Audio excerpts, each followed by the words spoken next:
É isso. Pois bem, acompanhamos nesse momento o Supremo Tribunal Federal terminando de fixar as penas a todos os réus que foram condenados no núcleo 1 da suposta trama golpista. Estamos aqui em cobertura especial na Jovem Pan durante toda a tarde, acompanhando desde o voto da ministra Carmen Lúcia até o voto do presidente da primeira turma, Cristiano Zanin, momento em que, encerradas as votações sobre o mérito, sobre as condenações que se formaram, em boa parte por maioria, em alguns casos por unanimidade, passaram a fixar as penas. Já quero receber aqui no nosso Jornal Jovem Pan o nosso time de analistas, hoje aqui com o Cristiano Vilela e com a Dora Kramer, que chega nesse momento no Jornal Jovem Pan para a gente analisar Supremo Tribunal Federal condenando Jair Bolsonaro a 27 anos e 3 meses de prisão. Dora Kramer, boa noite, bem-vinda.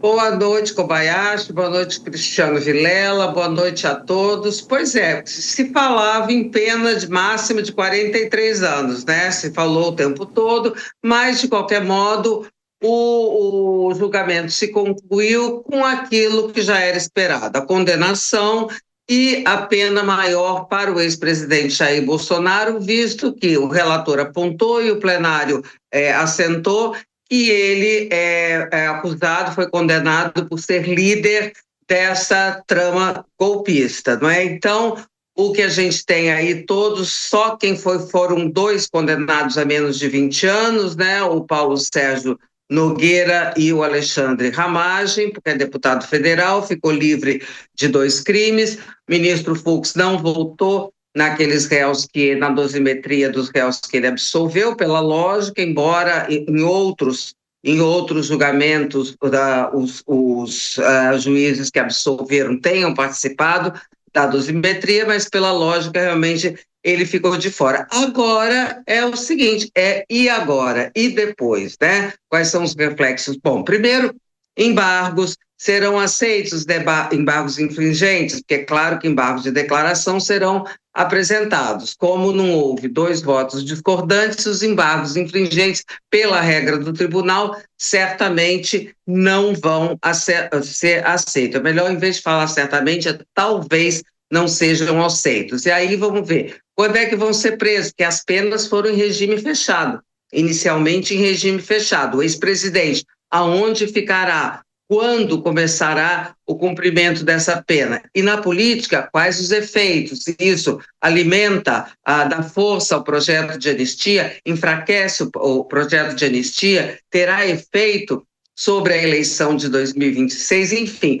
uma série de efeitos que, encerrado o julgamento, agora começa uma outra fase de uma série de consequências que a gente ainda não sabe exatamente quais serão. Cristiano Vilela, boa noite, bem-vindo. Quero também a sua análise sobre esse julgamento que condena não só Bolsonaro, mas também os outros 7 réus. A pena mais grave acabou sendo, de fato, a de Jair Bolsonaro, 27 anos e 3 meses. A mais branda tem sido, até esse momento, a de Mauro Cid, o delator, que ficou com 2 anos. O ministro Alexandre de Moraes rejeitou o perdão judicial que constava do acordo homologado, fixou a pena em 2 anos e esse tem sido o julgamento com todos saindo condenados. Cristiano Vilela, boa noite, bem-vindo. Kobayashi, uma ótima noite a você, Dora Kramer e todos que acompanham o Jornal Jovem Pan. Olha, é um julgamento bastante extenso, com uma grande repercussão, todo mundo ligado no meio jurídico, no meio político, a sociedade como um todo, repercutindo o resultado desse julgamento. Nós teremos, a partir de agora, no day after, no dia seguinte, o desenlace político de como tudo isso vai repercutir na ala governista, na oposição. Quando a gente analisa especialmente a oposição, nós temos um elemento que vai ser seguramente usado como um grande trunfo da oposição, é o voto do ministro Luiz Fux, que muito embora seja um voto minoritário, um voto que de uma forma geral vai acabar não contando para uma redução de pena ou para absolutamente nada, né, em termos do processo judicial em si, mas dentro da lógica política, um voto bem fundamentado de um ministro respeitado será um elemento que será usado dentro dentro do discurso que tal julgamento deveria ser anulado, de que a decisão não é uma decisão justa, enfim, ele irá alimentar o discurso político que nós teremos a partir de agora. E a depender da repercussão que esse tema deverá ter nos próximos dias, eu vejo que ele afetará diretamente no tema anistia. A repercussão muito significativa, um peso político muito forte, tende a fazer com que o tema anistia possa avançar no Congresso Nacional. Caso os setores governistas ou a narrativa pró-julgamento ela acabe realmente se mostrando bastante favorável e a oposição não consiga se organizar nesse sentido, aí a tendência é que o projeto de anistia acabe perdendo força. Você acredita nisso, Dora? Porque daqui a pouco a gente vai trazer uma apuração da nossa reportagem em Brasília. Esse já tem sido o assunto pelos opositores, a anistia depois da conclusão do julgamento.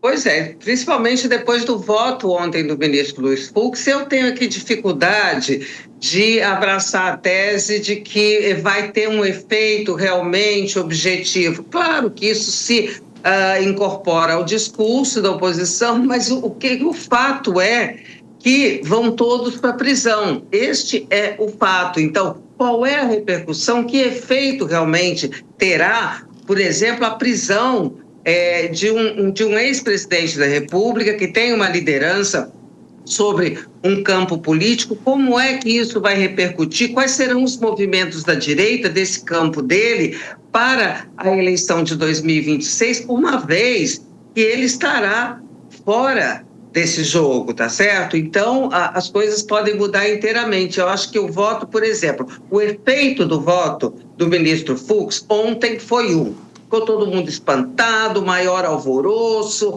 agora sim temos a defesa animadíssima, a oposição entusiasmada. Hoje, quando a decisão do tribunal, e é essa que prevalece, é essa que permanece, né? O voto divergente, ele pode servir para uma futura revisão criminal, mas é o futuro, é o depois, e o depois fica para depois.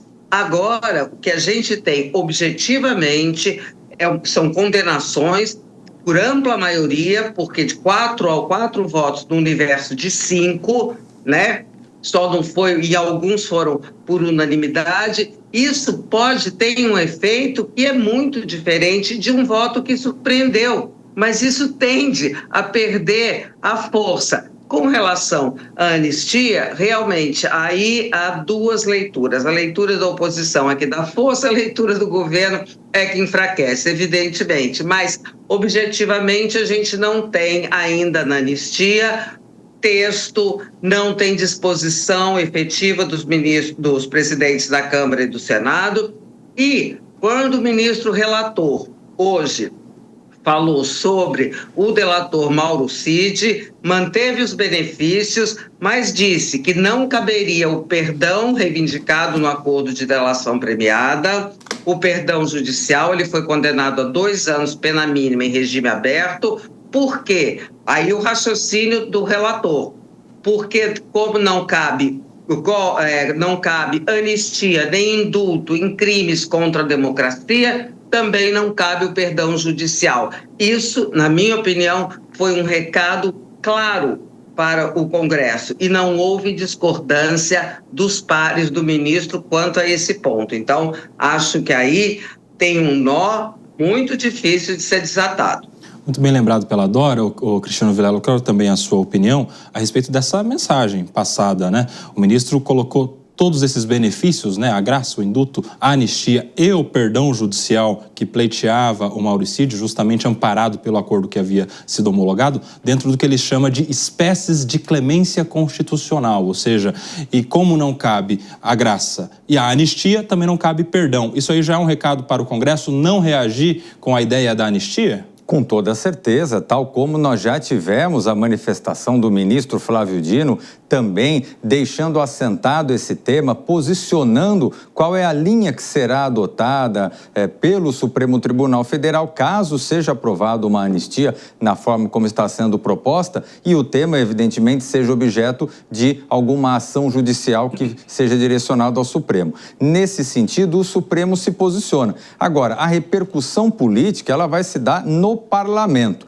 E aí é importante a gente analisar qual será a amplitude dessa repercussão política, porque existem algumas cenas que ficam no imaginário popular e que conseguem ser trabalhadas dentro de uma lógica de comunicação, de uma lógica de narrativa. As cenas, por exemplo, do ex-presidente à época, atual presidente Lula, sendo preso no Sindicato dos Metalúrgicos de São Bernardo, por exemplo, foi uma cena muito emblemática, muito marcante. Ela fez com que a militância daquele grupo político, que naquele momento talvez estivesse um pouco enfraquecido, mas aquela militância aguerrida, ela se manteve em defesa de Lula, que era o líder principal, é até hoje o líder principal daquele segmento político. Jair Bolsonaro, ele precisa construir, o grupo político mais conservador precisa construir realmente uma narrativa sólida para poder fazer com que os seus interesses de anistia e de outros projetos que possam beneficiar o ex-presidente, eles tenham essa força. E uma vez tendo força popular, essa força vai repercutir no Congresso Nacional e aí vai a questão do jogo para que se construa um texto que seja palatável àquilo que o Supremo Tribunal Federal entende que seria constitucional. Agora, Dora Kramer, a gente viu uma grande reação popular dos apoiadores do ex-presidente Jair Bolsonaro quando da decretação da prisão domiciliar, né? Você acredita que agora a condenação, 27 anos de prisão, esse assunto vai realçar, tem o poder, tem potencial para inflamar os apoiadores a ponto disso mexer com a popularidade do ex-presidente Jair Bolsonaro?